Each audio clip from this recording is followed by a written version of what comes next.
Bismillahirrahmanirrahim. Assalamualaikum warahmatullahi wabarakatuh. Kita ketemu lagi di mata kuliah Administrasi Pemerintahan Desa di mata kuliah saya. Dan sekarang saat ini kita udah masuk ke pertemuan ke-6. Nggak kerasa ya, udah mau menjelang UTS lagi. Nah, sebelumnya minggu lalu kita udah menjelaskan tentang perbedaan kelurahan dan desa. Nah, saat ini kita setelah mengetahui ya teman-teman semua tentang perbedaan kelurahan dan desa, sekarang kita langsung ke peraturan di desa. Nah, jadi sebelum kita jauh tentang pemerintahan desa itu, tapi harus tahu dulu tentang peraturan di desa itu apa aja. Nah, jadi peraturan dalam perundang-undangan ini bisa disebut sebagai pedoman ya. Jadi sebagai disebut pedoman dalam menjalankan segala aktivitas penting dalam kehidupan bermasyarakat. Ini dan aktivitas ini yang bersifat pada urusan publik ya atau umum, yang mana setiap orang itu harus mentaatinya. Nah, di sini ada kedudukan peraturan di desa. Nah, jadi kenapa harus ditaati? Nah, ini Suparlan menjelaskan ada peraturan perundang-undangan itu ada di setiap negara. Jadi setidaknya yang menjadi penting dalam peraturan perundang-undangan ada setiap negara menurut Suparlan itu ada 4 poin. Yang satu adalah mewujudkan ketertiban dalam masyarakat. Nah, di sini ada mewujudkan beragam ketertiban dalam kehidupan masyarakat sangatlah diperlukan ya.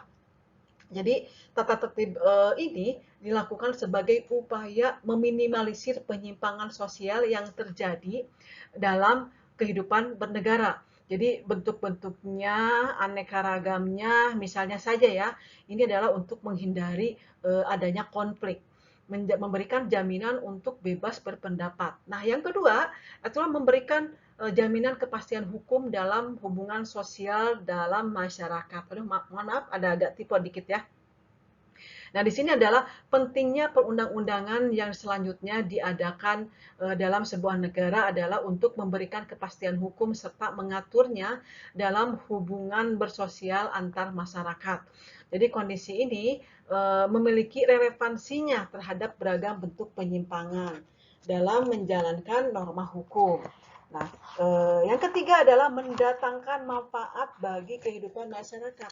Nah, ini perundang-undangan bermanfaat nggak sih bagi kehidupan masyarakat? Oh, tentu dong, pasti bermanfaat ya. Jadi sangat diperlukan karena adanya perundangan-undangan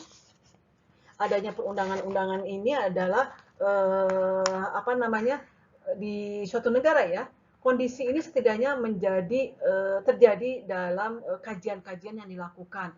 Contohnya dengan adanya Undang-Undang 1945, misalnya diputuskannya bahwa Indonesia sebagai negara merdeka yang mengakui tentang ideologi Pancasila sebagai keyakinan masyarakat. Ya, ini dalam penjabaran Pancasila ini banyak jelas ya, ada 5 pasal itu. Terus salah satu contohnya adalah misalkan sila pertama yaitu ketuhanan yang Maha Esa. Ini artinya bahwa setiap warga negara Indonesia itu harusnya memiliki keyakinan dalam menjalankan aktivitas keyakinan inilah yang akhirnya mendatangkan manfaat untuk setiap masyarakat mengakui beragam agama di Nusantara. Itu contohnya ya, salah satu contohnya. Jadi masih banyak contoh-contoh yang lain atau misalkan teman-teman ada contoh yang lain silahkan tulis di grup WhatsApp ya. Nah, yang keempat adalah mewujudkan keadilan dalam masyarakat. Terakhir dalam upaya memberikan penjelasan ya tentang urgensinya perundang-undangan ini dilakukan dalam setiap negara. Dia dapat mendatangkan keadilan bagi setiap masyarakat. Nah, ini hal ini setidaknya memberikan penjelasan bahwa setiap sistem pemerintahan sudah seharusnya berkomitmen dalam mewujudkan keadilan dalam kehidupan. Jadi kedudukan peraturan desa ini ada dalam undang-undang ya, Undang-Undang Nomor 6 Tahun 2014 tentang desa, mengakui keberadaan desa dan otonomi desa, termasuk desa adat sebagai kesatuan masyarakat hukum yang memiliki batas wilayah. Itu ya, Undang-Undang Nomor 6 Tahun 2014. Nah, mari kita lanjut, semoga tetap semangat ya. Nah, Di sini ada jenis peraturan di desa. Nah, jenis peraturan di desa ini jadi ada apa namanya? Ada 3 ya. Peraturan desa, ada peraturan bersama kepala desa, ada peraturan kepala desa. Nah, jadi peraturan desa ini adalah peraturan yang apa namanya? Yang perundang-undangan itu ditetapkan oleh kepala desa setelah dibahas dan disepakati bersama BPD. Terus peraturan bersama kepala desa itu apa ya? Jadi peraturan yang ditetapkan oleh satu atau oleh dua atau lebih kepala desa yang bersifat mengatur. Nah, itu peraturan bersama kepala desa. Nah, sekarang peraturan kepala desa. Peraturan kepala desa ini adalah peraturan yang ditetapkan oleh kepala desa dan bersifat mengatur juga. Jadi keputusan kepala desa adalah penetapan yang bersifat konkret, individual dan final. Oke, kita tak masuk ke tahapan penyusunan peraturan desa. Nah, jadi dalam tahapan penyusunan peraturan desa ini ada 6 ya, ada 6. Yang satu adalah perencanaan. Jadi perencanaan di sini ada perencanaan penyusunan rancangan peraturan desa yang ditetapkan oleh kepala desa dan BPD. Jadi BPD dalam rencana kerja pemerintah desa. Nah, jadi perencanaan ini di perencanaan ini selain selain peraturan desa tetapkan kepala desa, tapi ada lembaga kemasyarakatan juga, lembaga kemasyarakatan, lembaga adat dan lembaga desa lainnya di desa dapat memberikan masukan kepada pemerintah desa atau BPD untuk rencana penyusunan rancangan peraturan desa. Nah, selanjutnya ada penyusunan oleh pemerintah desa.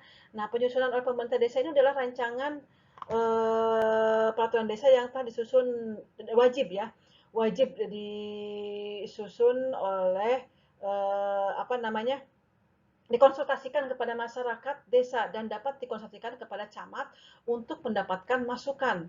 Jadi masukan dari masyarakat desa dan camat ini apa namanya digunakan pemerintahan desa untuk ditindaklanjuti proses penyusunan rancangan peraturan desa.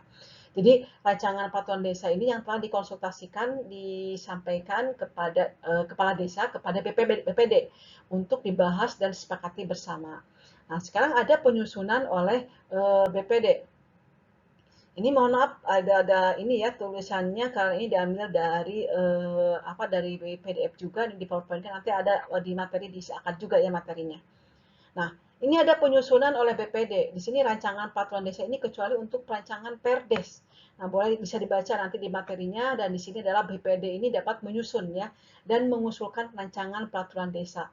Nah, rancangan peraturan desa ini dapat diusulkan oleh anggota BPD kepada pimpinan BPD untuk ditetapkan sebagai rancangan Perdes atau peraturan desa usulan BPD. Ya, masih semangat? Oke, kita lanjut. Nah, di sini ada tahapan penyusunan peraturan desa ini adalah penetapan. Dan di sini ada penetapan, ada rancangan. Sebelum penetapan ada pembahasan dulu ya. Mohon maaf ada ketinggalan ini. Pembahasan di sini ada BPD mengundang kepala desa untuk membahas dan menyepakati rancangan peraturan desa. Dalam hal ini pembahasan ini terdapat rancangan peraturan desa, prakarsa pemerintahan desa dan usulan BPD mengenai hal yang sama. Maka didahulukan usulan BPD ini apa namanya sedang usulan kepala desa digunakan untuk dipersandingkan. Jadi maksudnya dipertimbangkan ya. Nah, selanjutnya ada penetapan. Nah, penetapan ini adalah rancangan peraturan desa yang sudah ditandatangani. Jadi dalam hal ini kepala desa tidak menandatangani rancangan peraturan desa. Jadi rancangan peraturan desa ini tersebut wajib diundangkan dalam lembaran desa dan sah menjadi peraturan desa. Nah, sekarang pengundangan. Pengundangan adalah sekretaris desa mengundangkan peraturan desa dalam lembaran desa. Jadi peraturan desa ini dinyatakan mulai berlaku dan mempunyai kekuatan hukum yang mengikat sejak diundangkannya. Dan di sini ada penyebar luasannya. Jadi penyebar luasan di sini dilakukan untuk memberikan informasi ya, memberikan informasi atau memperoleh masukan masyarakat dan para pemangku kepentingan. Ini adalah tahap penyusunan peraturan desa. Nah, selain itu ada evaluasinya. evaluasi peraturan desa. Nah, di sini evaluasi peraturan desa Ibu ngambil dari beberapa ringkasan ya. Ada 4 poin evaluasi peraturan desa. Jadi diringkas lagi kalau misalkan diri banyak banget gitu. Jadi yang satu adalah rancangan peraturan desa. Jadi dievaluasinya dari mulai rancangan peraturan desa ini. Ini tentang APB desa.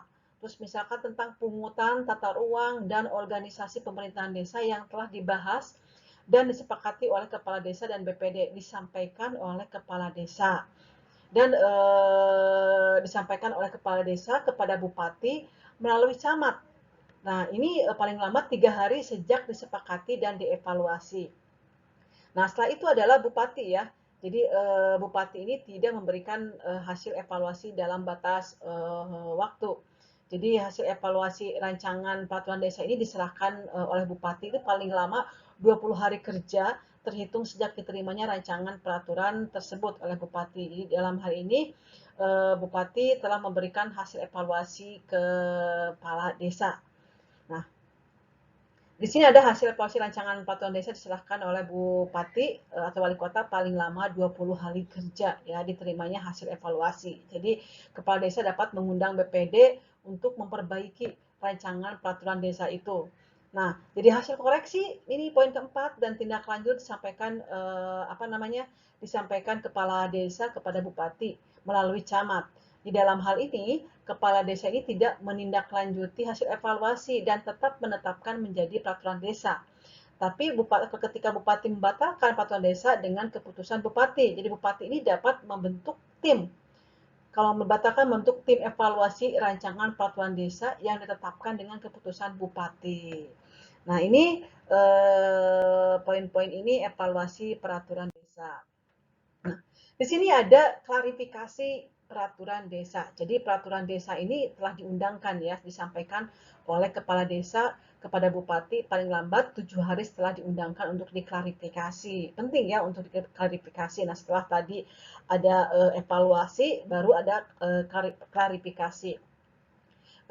Jadi bupati ini melakukan klarifikasi peraturan desa ini dengan membentuk tim klarifikasi ini paling lambat 30 hari sejak diterima. Nah, ini klarifikasinya. Nah, hasil klarifikasi ini dapat berupa apa aja? Nah, ini hasil klarifikasi ini sudah sesuai dengan kepentingan umum atau ketentuan peraturan perundang-undangan yang lebih tinggi. Yang kedua adalah hasil klarifikasi ini yang bertentangan dengan kepentingan umum, ketentuan peraturan perundangan yang lebih tinggi. Jadi, dalam hal ini jadi hasil klarifikasi ini bertentangan dengan kepentingan umum atau ketentuan peraturan perundang-undangan lebih tinggi. Jadi bupati itu bisa membatalkan peraturan desa kalau bertentangan ya. Kalau bertentangan itu bisa membatalkan peraturan desa tersebut dengan keputusan bupati kecuali tidak bertentangan. Jadi kalau tidak bertentangan bupati ini menerbitkan surat hasil klarifikasi yang berisi hasil klarifikasi yang telah selesai. Nah, jadi ini hati-hati juga ya ternyata ya. Jadi peraturan desa ini tidak segampang yang kita pikirkan ya. Ternyata ini banyak-banyak evaluasinya, banyak klarifikasinya juga gitu kan. Dan itu tidak mudah. Ya, sekarang kita masuk ke peraturan bersama kepala desa. Nah, di sini peraturan bersama kepala desa ini, berarti ini poin kedua ya, peraturan di desa ini. Peraturan bersama kepala desa ini sama halnya dengan yang materi tadi juga. Ada perencanaan, ada penyusunan, ada pembahasan, ada penetapan, ada perundangan, ada penyebarluasan. Tapi perbedaannya di sini adalah perencanaan, penyusunan, rancangan, peraturan bersama kepala desa ditetapkan bersama oleh 2 kepala desa atau lebih dalam rangka kerjasama antar desa. Nah, jadi perencanaan, penyusunan, rancangan peraturan bersama kepala desa ini ditetapkan setelah mendapatkan rekomendasi dari musyawarah desa. Nah, terus setelah itu ada penyusunan. Nah, ini penyusunan rancangan peraturan bersama kepala desa ini dilakukan oleh kepala desa pemakarsa. Jadi rancangan peraturan bersama kepala desa ini yang telah disusun terus wajib dikonsultasikan kepada masyarakat desa masing-masing dan dapat dikonsultasikan kepada camat masing-masing untuk mendapatkan masukan. Nah, masukan ini dari masyarakat desa atau camat digunakan kepala desa untuk tindak lanjut proses penyusunan rancangan peraturan bersama kepala desa. Jadi tidak segampang itu ya, benar-benar harus ada apa namanya, masukan-masukan lagi gitu ya. Nah, ini ada pembahasan penetapan perundangan penyebarluasan. Nah, di sini adalah pembahasan ini ya, di kepala desa ini melakukan kerjasama antara desa menetapkan rancangan peraturan desa dengan membubuhkan tanda tangan juga terhitung ya 7 hari sejak tanggal disepakati. Jadi rancangan peraturan bersama kepala desa yang telah dibubuhi ini diundangkan dalam berita desa oleh sekretaris desa masing-masing desa. Nah, jadi peraturan bersama kepala desa ini mulai berlaku dan mempunyai kekuatan hukum mengikat sejak tanggal diundangkan dalam berita desa pada masing-masing desa. Terus penyebar luasannya seperti apa? Ya, peraturan bersama kepala desa ini disebarluaskan kepada masyarakat desa masing-masing. Jadi menginfokan lagi seperti itu. Nah, selanjutnya adanya peraturan kepala desa. Nah, ini adalah terakhir ya. Jadi terakhir dari peraturan di desa. Jadi penyusunan rancangan peraturan kepala desa ini dilakukan oleh kepala desa. Nah, di sini adalah materi muatan ini ya. Jadi peraturan kepala desa ini diundangkan dalam berita desa oleh sekretaris desa. Jadi peraturan desa misal apa selain itu ada peraturan desa adat disesuaikan dengan hukum adat dan norma adat istiadat yang berlaku di desa adat sepanjang tidak bertentangan dengan ketentuan peraturan perundang-undangan. Terus teknik dan prosedurnya juga penyusunan peraturan di desa ini berlaku secara mutatis ya, mutatis atau mutandis bagi teknik dan prosedur perancangan penyusunan ya, penyusunan peraturan di desa adat. Nah, terus ini buat di desa adat.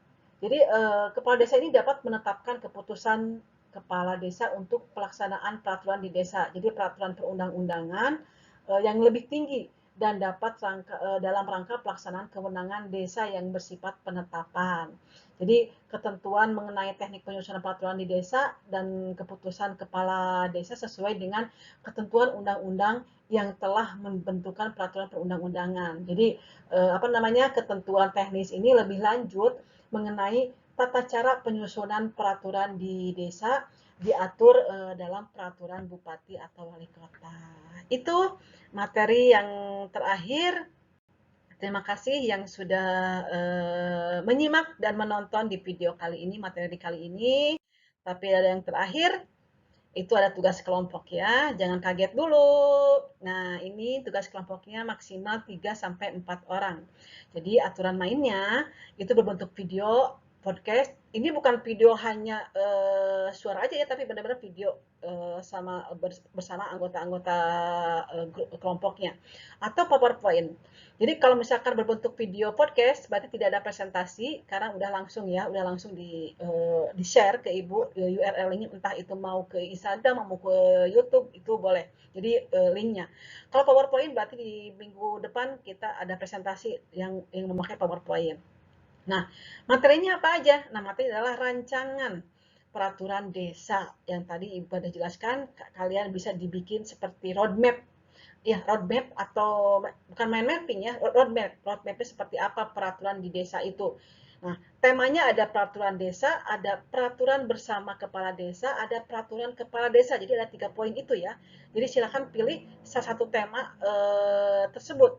Jadi jangan sampai dari satu kelas tidak ada yang memilih tiga misalkan misalnya kelompok A, kelompok 1 peraturan desa, kelompok 2 peraturan bersama kepala desa, kelompok 3 pengen peraturan desa lagi. Nah, tapi ini dalam 3 ini harus kepilih berapa kelompok semua. Silakan diatur-atur untuk kelompoknya, untuk memilih kelompoknya. Dan jangan lupa cantumkan regulasi-regulasinya ya yang sudah ada. Ada undang-undang tentang desa, ada permen desa. Nah, itu ada beberapa regulasi, banyak regulasinya yang berkaitan. Ya, yang silakan yang boleh diskusi yang tidak ingin ditanyakan boleh diskusi di grup WhatsApp dan untuk kelompok juga boleh tanyakan tugas kelompok di grup WhatsApp. Terima kasih. Kita ucapkan hamdalah, alhamdulillahirobbilalamin. Semoga bermanfaat pertemuan hari ini. Terima kasih. Wabillahi taufiq wal hidayah. Wassalamualaikum warahmatullahi wabarakatuh.